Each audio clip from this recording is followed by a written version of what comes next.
All right, welcome. I just wanted to say, welcome to the end of democracy.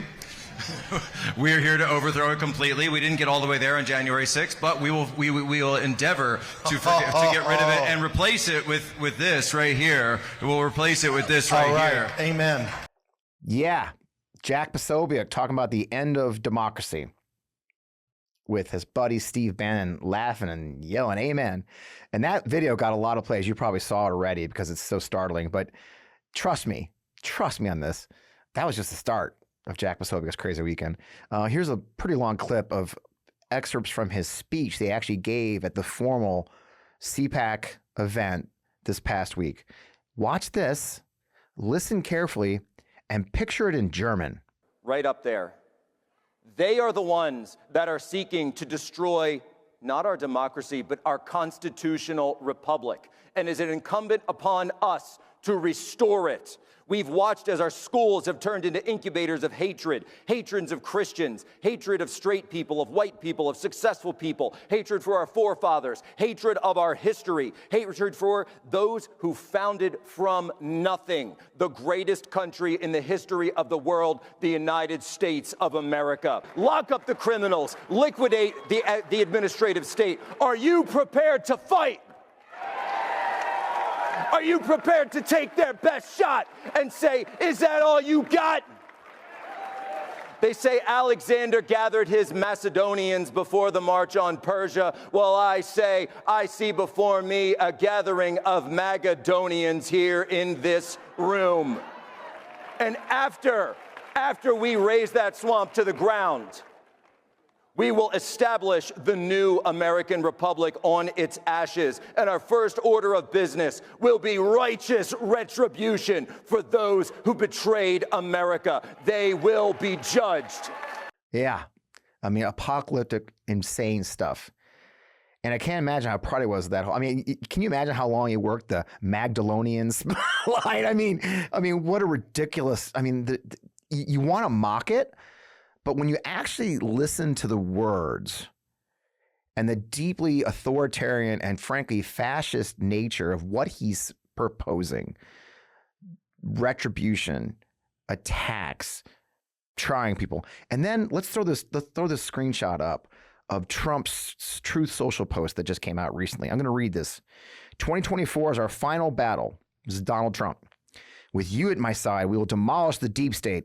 We will expel the warmongers from our government. We will drive out the globalists. We will cast out the communists, Marxists, and fascists. We will throw off the sick political class that hates our country. We will rout the fake news media. We'll drain the swamp and we will liberate our country from these tyrants and villains once and for all. Holy shit, is that some fascist stuff or what?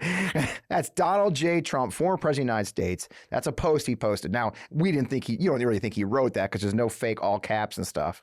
But that is literally what they're talking about, this Republicans. And, NBC and other reporters were there at CPAC and said, hey, there was no shit beyond the Nazi words. There was no shit Nazis in the crowd mingling and welcomed at the event. And CPAC came out, as they do, attacking the media, saying it's an outright lie.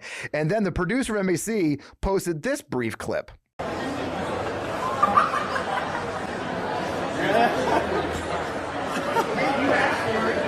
Yeah, a Nazi salute. Those guys participating in that video were some of the guys that went to unite the right. They are no shit Nazis, hanging out in the lobby and having badges for CPAC. That's where we are at now. This was the conservative organization, used to be fairly not this crazy, but they've always been a little crazy, welcoming neo-Nazis, welcoming fascist speak, echoing the authoritarians of the past. So I thought no better time than have a historian come join us who studied authoritarians of the past than Kevin Cruz. So let's just get on with the show.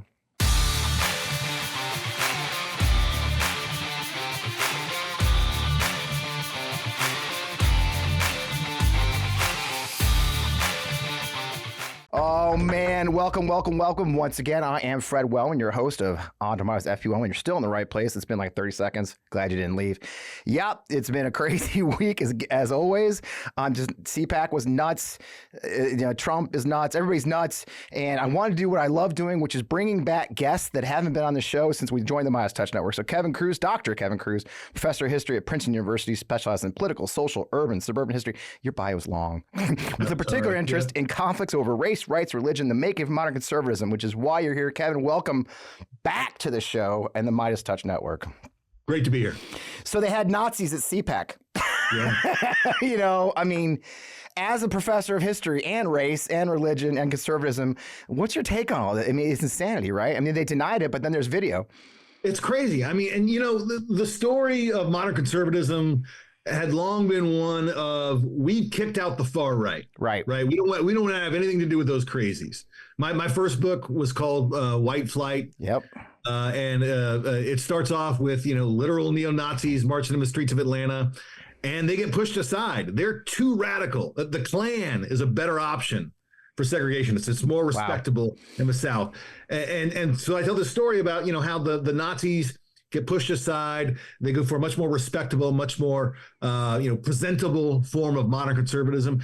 And that's the story nationwide. In the 60s, there was a big moment when William F. Buckley kicked the crazies out of the conservative movement, said, we don't want to have anything to do with these Nazis, with the John Birch Society, these people who thought, Dwight Eisenhower was a communist agent, things like that. Yep. And now they're back. Yeah. The John Birch Society is an official sponsor of CPAC, I believe, right now.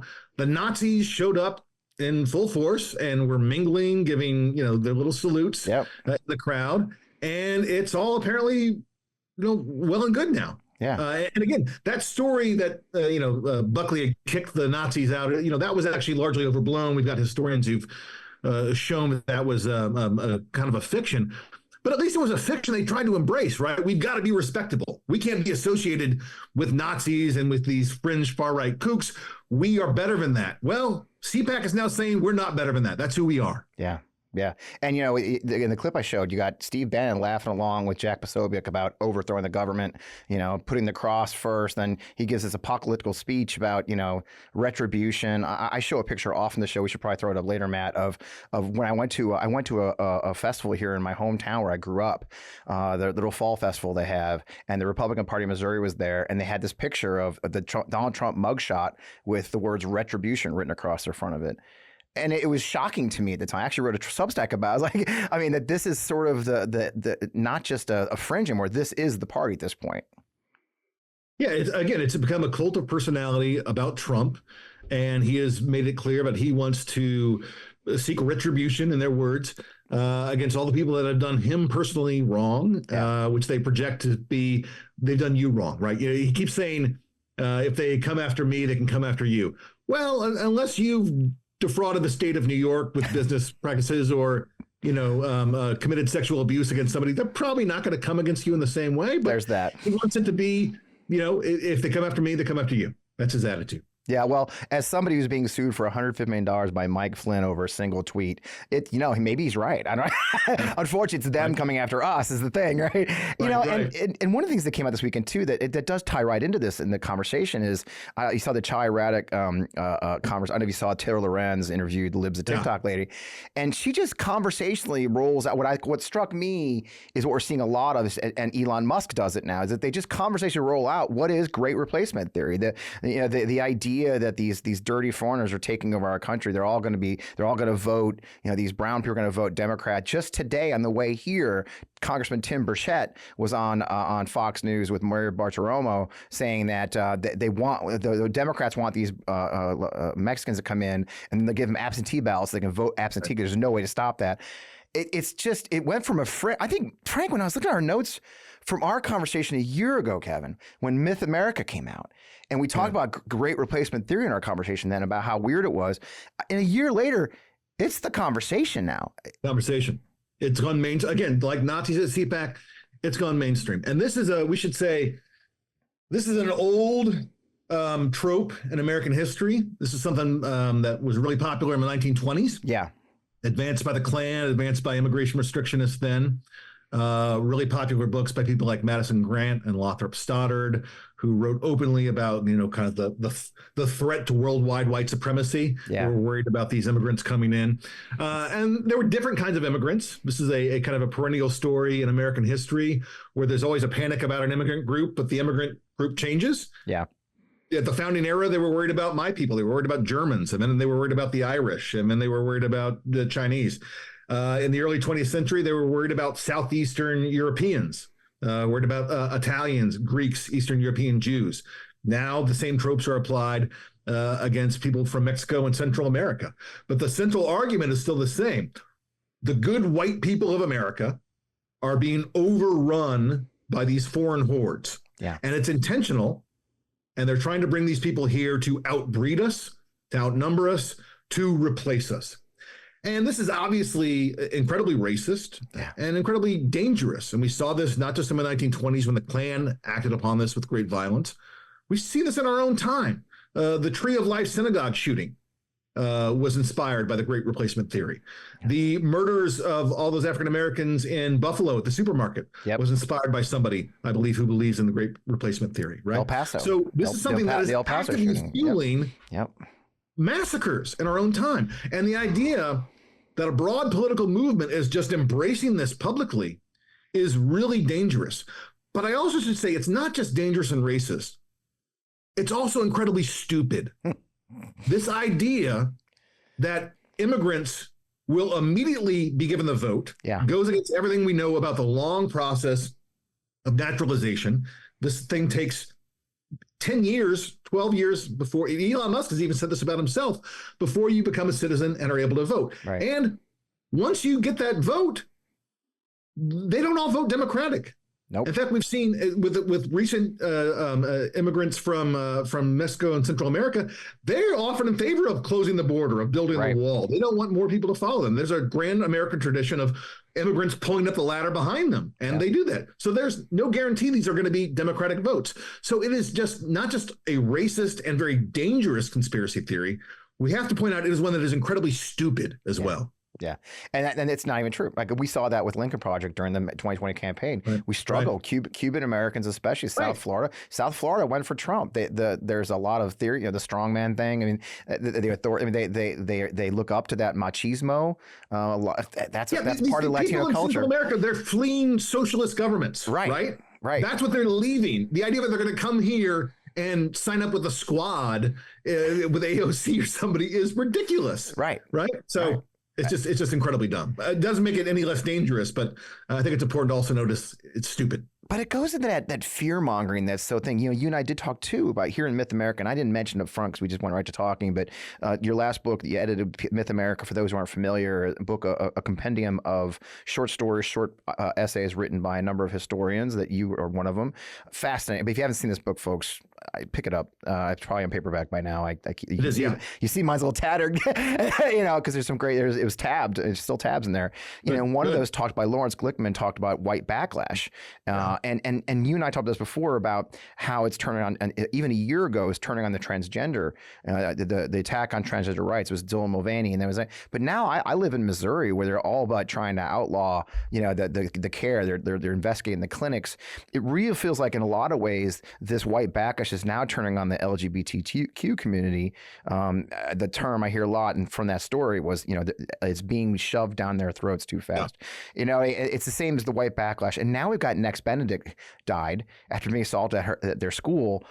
More and more of these efforts are being pushed. I mean, historically speaking, from what the white back to how do we fight this? I mean, how have we fought? Yeah. Have we been successful in history? Perhaps not. I mean, what's your perspective as a historian? This is all that's old is new again, right? Yeah, well, I mean, there I think maybe two things to point out here. One is that great piece you mentioned by Larry Glickman on white backlash in Myth America does a good job of noting that we've got to stop talking about it as a backlash, as presenting these people who are pressing this agenda. They want to pretend that they're the victims, right? That's the whole idea of backlash. We didn't start this. Other people started this. You've shoved this down our throats. We're simply responding in kind to what you have done to us. And it denies all agency. It frees them of any responsibility, right? And we don't do that with any other social movement, right? When we talk about, the civil rights movement or anti-war movements, we talk about people with an agenda, and they put these ideas in practice and they follow them through. And whether you like it or not, they have responsibility. Well, people pushing the white backlash have responsibility for what they're doing too. Yeah. So we've got to first recognize that they're not the innocent victims, that they've got an agenda, they're pressing this. How to respond? I think the big mistake a lot of people make is they treat these things as culture wars issues, as if they're somehow marginal, right? Yep. This isn't about the culture wars. This is about basic freedom. This is about liberty, right?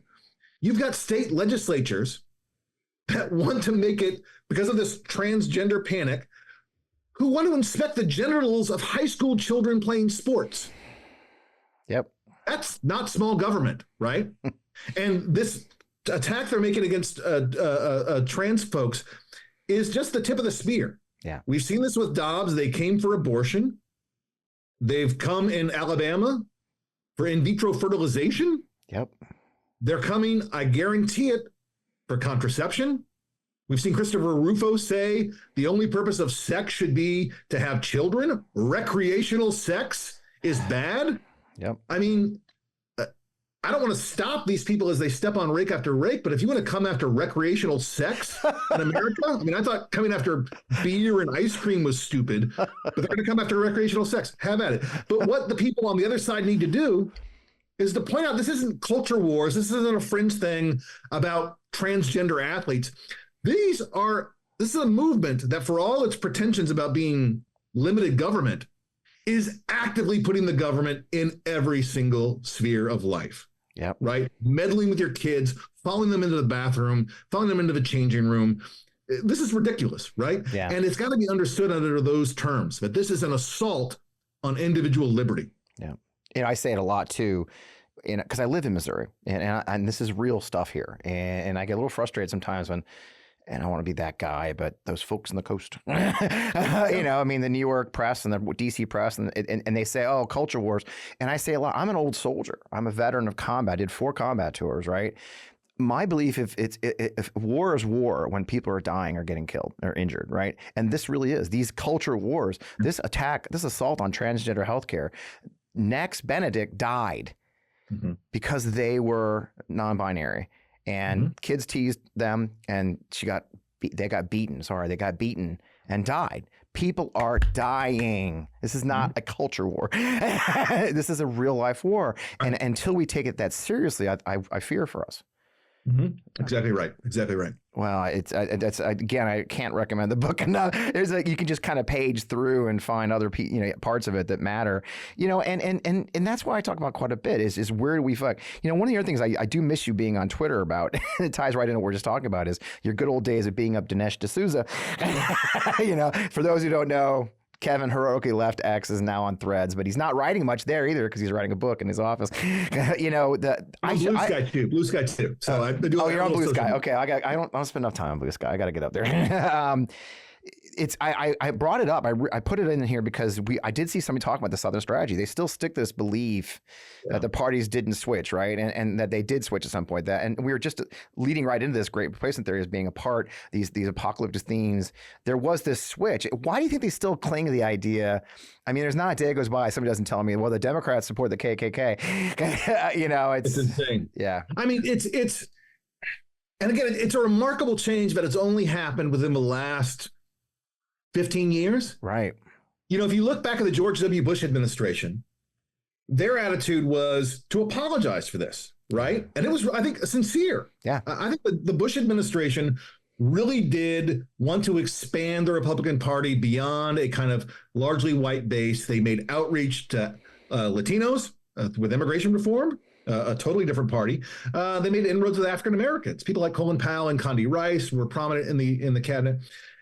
But the leaders of the RNC, both Michael Steele, an African-American himself, but before that, Ken Melman, both openly acknowledged the Southern strategy and apologized for it, right? They said, look, we used to appeal to racists. We don't do that anymore. We're now going to do this. And that was, I think, a smart move, and one that was reflected by a new generation of Republicans like Marco Rubio and Nikki Haley and Tim Scott. They could make a case for this, right? That we're not your father's Republican Party, right?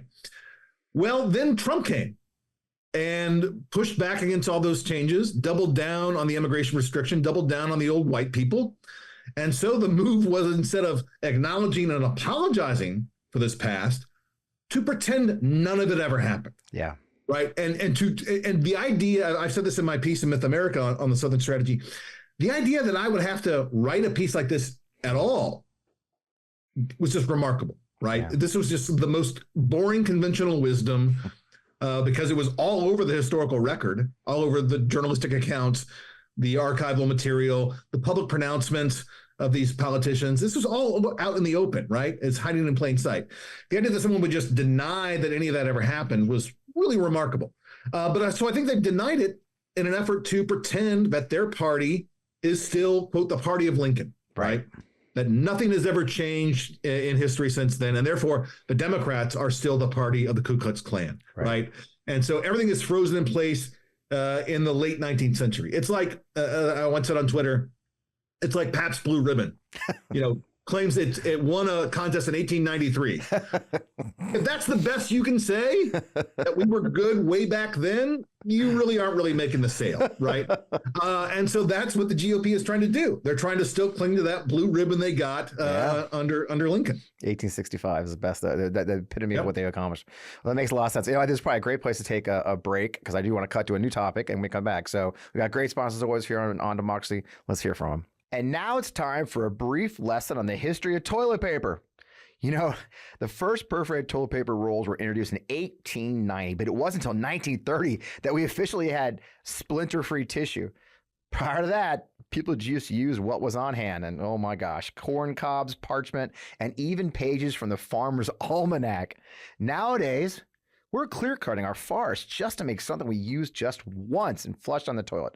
And that's why I love Real Paper. Real makes a sustainable toilet paper that contains no trees and instead uses 100% bamboo. Now, Real's paper is certified by the Forest Stewardship Council, meaning they are responsibly harvesting the bamboo grass that's used for their paper. And while other conventional tree-based papers are wrapped in plastic in the grocery aisle, Real Paper's packaging is plastic-free, compostable, and offers free shipping on all orders. But here's the best part. When I use Real, it doesn't feel like I'm sacrificing something to help the earth. In fact, it feels like an upgrade. It truly has become my go-to TP. Now, Real Paper is available in easy, hassle-free subscriptions or for one-time purchase on their website. All orders are conveniently delivered to your door with free shipping in 100% recyclable, plastic-free packaging. So here it is. If you head to realpaper.com/Fred and sign up for a subscription using my code FRED at checkout, you'll automatically get 30% off your first order and free shipping. That's REELPAPER.com/Fred. Or enter promo code FRED to get 30% off your order, free shipping. Let's stop flushing our forest. Try Real Paper's tree-free paper. Real's paper for the planet. If you're like me, you understand the pain of finding out what to wear each day. I mean, most clothes I have are uncomfortable, never actually the size I really am, and not to mention how much time is wasted trying to find a good outfit. And when you do have a good fit, you can only wear it for a few hours. We have to change for an important meeting or dinner, find a new outfit. Now, everyone wants to dress well at all times because simply put, it's a confidence booster, even for men like me. Men's closets were due for a radical overhaul and reinvention, and Rhone stepped up to the challenge. Rhone's commuter collection is the most comfortable, breathable, and flexible set of products known to man, and here's why. Rhone helps you get ready for any occasion with the commuter collection, which offers the world's most comfortable pants, dress shirts, quarter zips, and polos. You've never have to worry about what to wear when you have the Rhone commuter collection. With Gold Fusion anti-odor technology, you'll be smelling fresh and clean all day long. And on top of that, Rhone is 100% machine washable, so you can just ditch it all in the dry cleaner or ditch the dry cleaner completely, put it all in your own washing machine yourself. I'm obsessed with the Rhone commuter collection. We're on the move a lot, whether it's I'm catching a flight or I'm going to a meeting or whatever. The Rhone commuter collection has never let me down so far. The commuter collection can get you through any workday and straight into whatever comes next. So here's what I want you to do. I want you to head to Rhone.com/Fred. Use promo code FRED to save 20% off your entire order. That's 20% off your entire order when you head to RHONE.com/Fred and use code FRED. It's time for you to find your corner office of comfort. Check out our sponsor, Rhone. I hope you'll buy some outfits today. And we're back. So I want to move on. You wrote a great piece the other day, and it's what I've been begging you to come on, but you got sick. You know, the piece you did about Truman and the Do Nothing Congress. And it's something I've been saying quite a bit as I do. I gave a speech right here in St. Louis County to a Democratic committee meeting last night about the idea that we're not just, in many ways, it feels like Trump. We're beyond Trump at this point, right? It's not just Trump. I live in Missouri. The flamethrower idiots. We have these Republicans running around with flamethrowers for reasons. Right. We had a young woman burn. She checked out books from the Springfield Library and then burned them. It's just the insanity is beyond Trump at this point. And you did a great job pointing out how Truman, in many ways, kind of went against conventional wisdom at that time and ran against not just Dewey, but the Do Nothing Congress. Right. And I think that's a great way to start. I mean, what did Truman do? For those who aren't familiar, what did Truman do and why?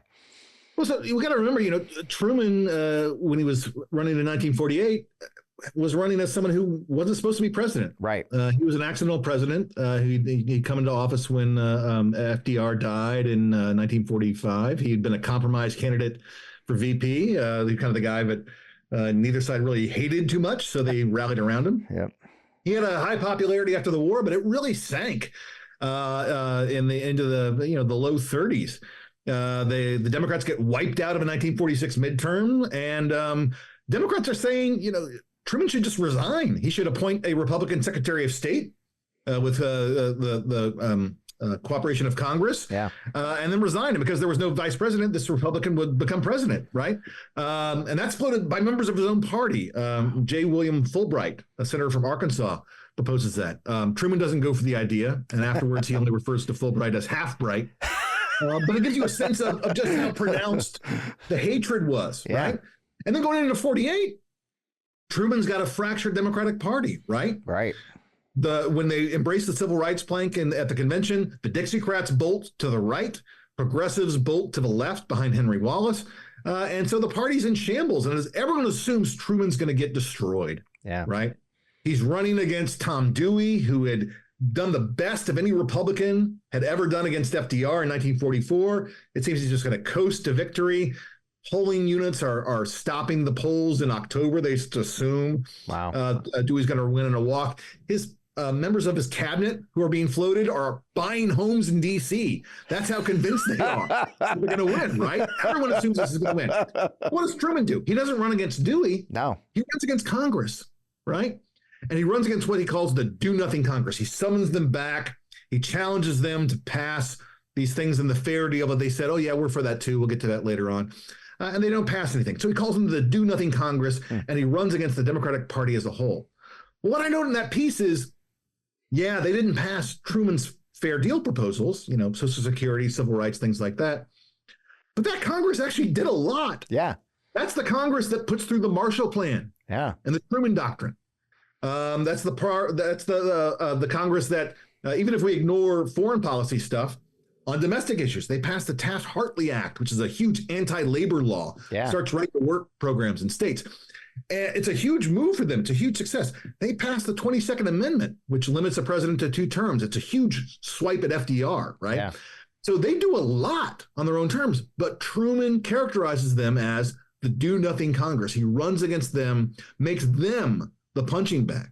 Wow. Well, if you compare today's Congress to the Do Nothing Congress, oh my God, that Congress, way back then, the 80th Congress, was badly maligned. They did a whole lot. This is a Congress that has literally done nothing. I had a chart in a Substack post of mine that showed what a Congress had done year by year, and it just craters for this one. Yeah. They have done so little. And think about it. This is a Congress, the GOP House we're talking about really. Yeah. Took 15 tries to pick a speaker.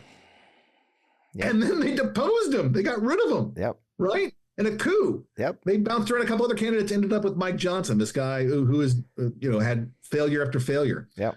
What are their successes? The Jim Comer investigations into Hunter Biden.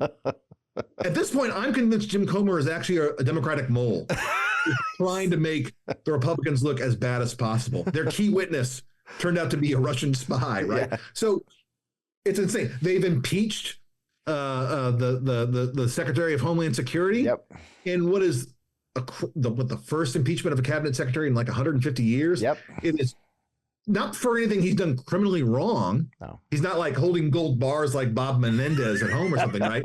It's that he's implemented the Biden administration's border policy. Well, that's just politics, right? Yep.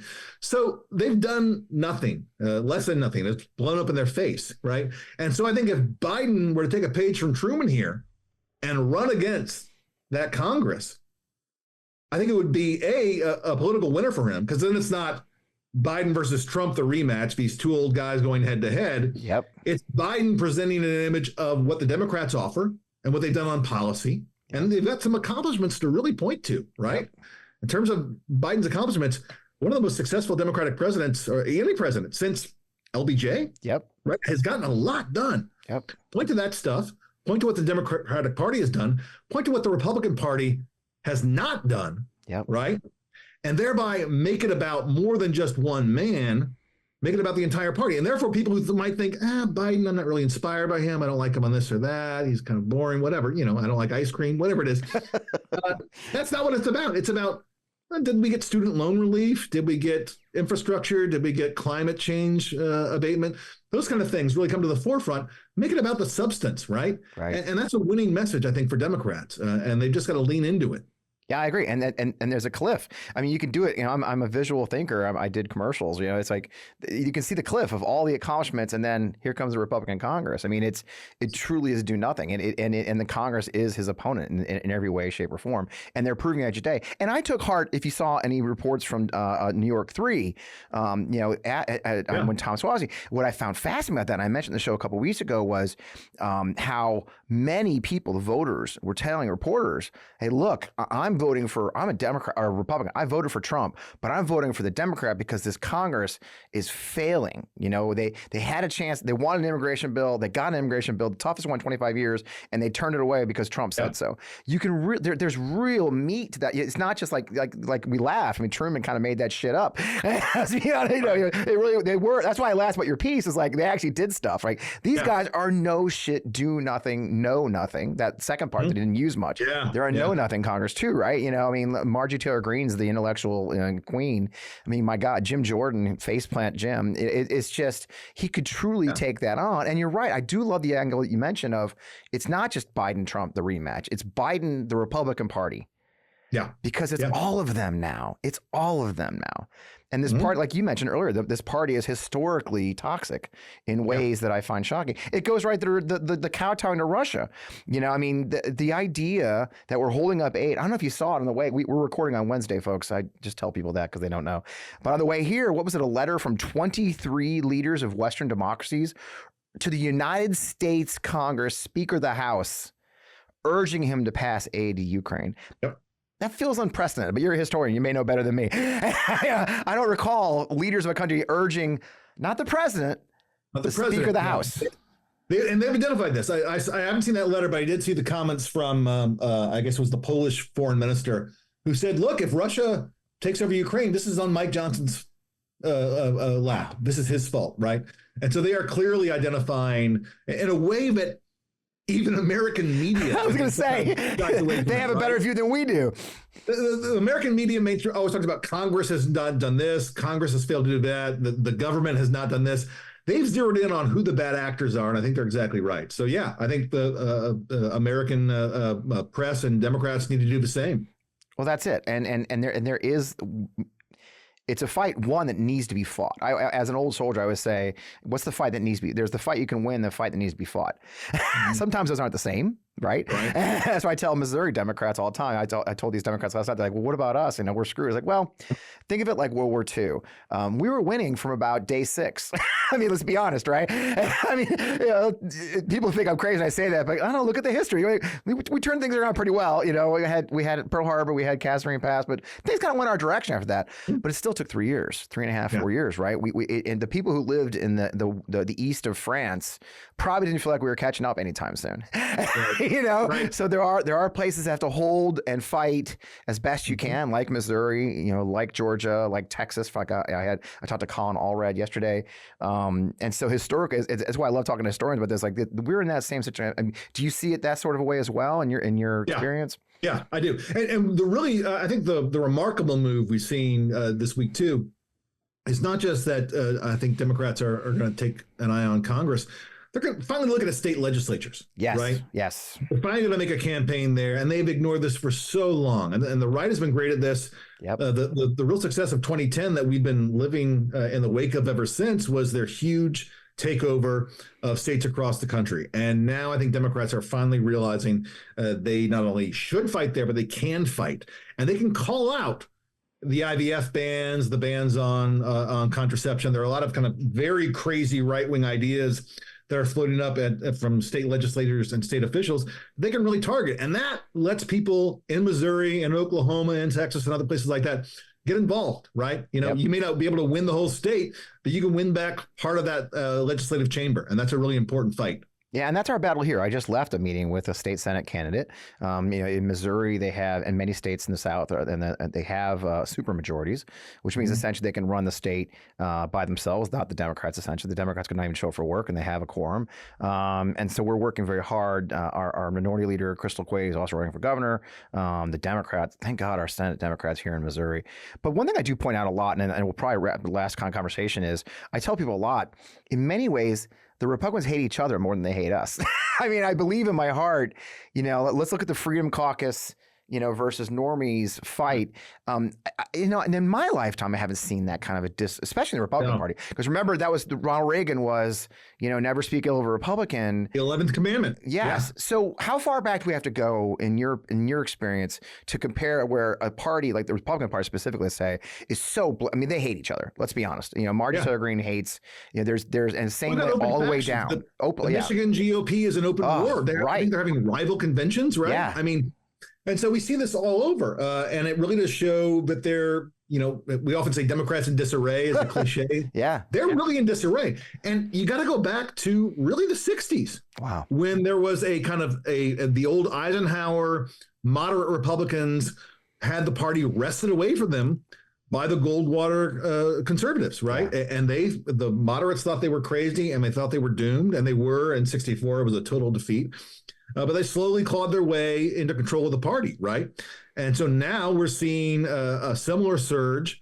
Those Goldwater Republicans became the moderates, and now an even farther right fringe is trying to take control of the party. And we'll see whether or not they succeed. And a lot of this is going to play out not just in the presidential election, but again, state and local ones. So wherever you are, wherever you're listening, get involved, because I guarantee there's a fight within walking distance of you that you can take part in. Yeah, and there's real danger. This project, you talk about the Goldwater Republicans, it made me think of Heritage Foundation and this bizarre Project 2025 thing they're doing, which is, historically they did, a policy plan, but this goes beyond that. I mean, it's. Have you had a chance to look at that a lot? I mean, I just posted a series of videos on our channel about just how deeply insidious and deeply malignant this could be.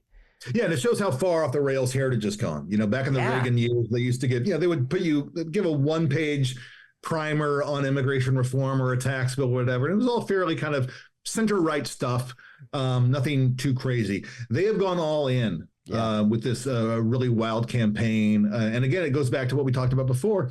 It's about retribution, right? This isn't they're not putting forth a political agenda to improve the lives of their fellow Americans.